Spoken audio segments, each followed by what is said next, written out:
The Northwest Rebellion by Cassydy and Shannon. In the early 1800s, around the same time as Canadian Pacific Railway, the Métis that inhabited Manitoba were starting to lose patience with their government. This led to the Métis to settle in the Northwest due to the fact that the Canadian government wanted to sell land for money in regards to the CPR. The Canadian government, surveyed 16 million acres up for sale for roughly $71 million. They needed this money for the CPR, hence why they ignored the Métis' petition to protect their own land in order to prevent jeopardizing the potential revenue.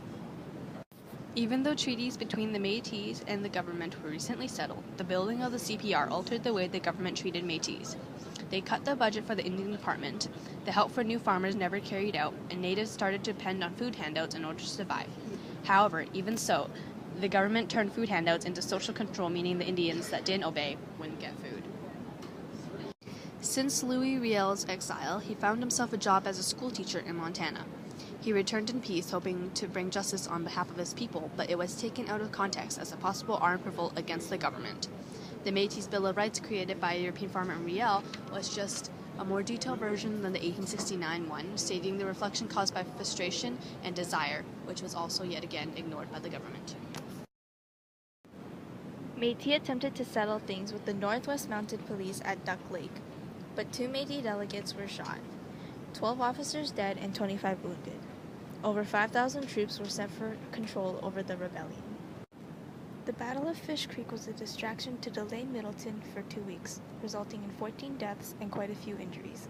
The 3-day battle at Batoche resulted in a win for the Canadians. This was due to old firearms and low ammo.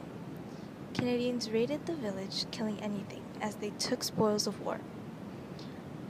Dumont, the leader of the Métis, hid in the woods with the women and children, awaiting their chance for escape, before fleeing for the U.S.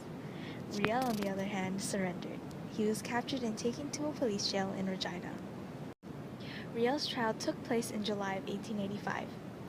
His lawyers wanted to use his insanity as defense to justify his actions, but Riel saw his chance to bring light on the mistreatment of his people.